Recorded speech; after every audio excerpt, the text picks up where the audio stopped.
C'est fini? Qui a gagné? Enfin, je veux dire, qui a terminé deuxième? Parce que, évidemment, le premier, on s'en doutait, hein, je l'avais dit dans mon vidéo. Max Verstappen, c'était écrit dans le ciel. Putain, qu'est-ce qui nous fait chier? Formula Tom, j'espère que, comme moi, vous avez quand même réussi à apprécier ce premier Grand Prix de Formule 1 2024. Bahreïn, le premier GP, c'était ce week-end. On a eu un week-end en décalé cette fois, avec les essais le jeudi, la qualif le vendredi et la course le samedi. C'est pas la première. Bien commencé, on doit dire, pour les premiers essais, et un FP2, comme on les appelle. Avec donc c'était Daniel Ricciardo sur RB qui avait fini le premier, ensuite les deux McLaren, une autre RB, des Aston, Red Bull, Verstappen était seulement 6e. On était à peu près 15 pilotes dans la même seconde pour les premières pratiques, donc c'était quand même intéressant. C'est vrai qu'il y avait eu des essais privés, justement, les premiers essais de saison, c'était là-bas. Donc ils avaient quand même déjà pas mal de données pour travailler sur la voiture, pour peaufiner les réglages. FP2, l'après-midi, 2 Mercedes aux 2 premiers rangs, c'était vraiment inattendu, suivi à nouveau de différentes écuries, donc il y avait Ferrari qui était dans le mix avec Aston Martin, Verstappen était seulement 6e, il y avait les McLaren, les temps étaient assez proches, donc on se disait finalement il y a peut-être quand même un potentiel pour avoir une bonne bataille. On était un petit peu excités, et puis bon, c'est le premier Grand Prix de la saison, donc forcément on a hâte de voir ce qui se passe, mais peut-être pas une domination Red Bull aussi simple qu'on l'imaginait, donc il y avait de l'espoir. FP3, avant la qualif, encore une fois, les 15 premiers pilotes dans la même seconde, les temps baissent, mais les voitures restent rapprochées. Cette fois, on a une Ferrari, Carlos Sainz qui est au top. On a encore un mix d'Aston Martin, McLaren, Mercedes. Verstappen est remonté, il est 3e. Évidemment, c'est les essais juste avant la qualif, donc on cherche à peaufiner les réglages pour avoir vraiment une voiture qui va être très rapide sur un tour. C'est que la Ferrari, ça a toujours été une de ses forces, surtout dans les mains de Leclerc. Bref, il y avait de l'espoir quand même entre les essais 1, 2, 3. Il y avait vraiment tout un éventail d'écuries aux avant-postes. Verstappen et Perez chez Red Bull n'étaient pas complètement au sommet. On avait de l'espoir d'avoir quand même quelque chose d'intéressant. Le vendredi, la qualification.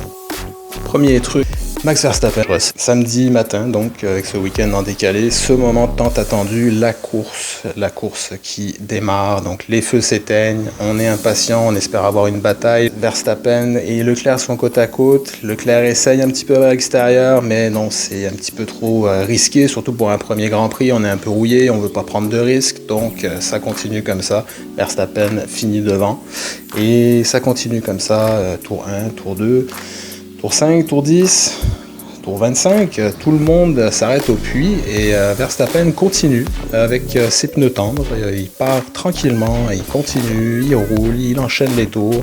Alors pour tout le reste du Grand Prix, un doublé Red Bull encore, ça faisait longtemps.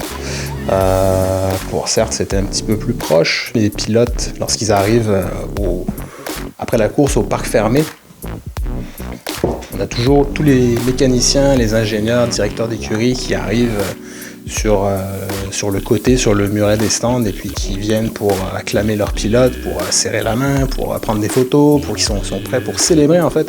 On a vu d'ailleurs toute l'équipe Red Bull qui était là.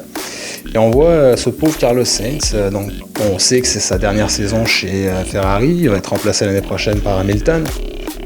Et il n'y a absolument personne de chez Ferrari, personne n'est là. On le voit qu'il regarde comme un chien battu, il n'y a absolument personne pour l'accueillir, pour célébrer avec lui sa 3e place. Alors certes, les Red Bull ont une longueur d'avance, ils ont fait un doublé, c'est certainement pas ce qu'on espérait chez Ferrari pour commencer la saison, mais quand même, on peut célébrer une 3e place, c'est important, c'est un podium, c'est un bon début de saison, surtout avec Leclerc qui termine 4e. Et non, pas du tout. Donc quand même un gros pincement au cœur pour ce pauvre Carlos qui a fait une très belle course, faut le dire. Il a d'ailleurs été nommé pilote du jour avec des beaux dépassements, une belle stratégie, il n'a pas fait aucune erreur.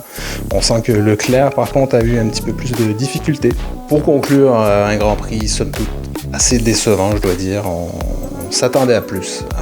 Après la saison vraiment frustrante pour les fans l'année dernière. Avoir un seul pilote comme ça qui domine autant, quand il n'y a vraiment aucun combat à l'avant, aucun suspense, que même le propre coéquipier du pilote qui domine n'est pas en mesure de vraiment se battre et d'offrir un bon spectacle, c'est difficile. Alors on espérait là quand même vraiment beaucoup plus de ce premier Grand Prix. J'ai l'impression que cette Red Bull est vraiment beaucoup trop beaucoup trop facile à régler au niveau des pneus. On dirait que, ils ont fait 1 million de tours avec les pneus tendres, alors que tous les autres s'arrêtaient pour changer de pneus parce que ça marchait plus, il n'y avait plus rien dans la gomme. Et eux, ils continuaient, ils tournaient. On a l'impression que Max ne poussait même pas, qu'il aurait pu faire tout le Grand Prix avec des pneus tendres. C'est absolument incroyable. Il va absolument falloir que les autres écuries trouvent un moyen de mieux gérer leurs pneus en course. Ça semble être vraiment ça le problème. Je pense que l'aérodynamique de la Red Bull fait en sorte, et aussi, faut le dire, le pilotage de Max. Qu'on l'aime ou qu'on l'aime pas, ce pilote est absolument incroyable. Voilà, c'est tout. J'espère que ce petit débrief vous a plu. N'hésitez pas à mettre un petit like, un commentaire en dessous, la petite cloche pour les notifications, tout le truc. Donc vous abonner si c'est pas déjà fait. Et puis on se revoit pour le prochain vidéo. Allez, c'était Formulatom. À la prochaine. Ciao.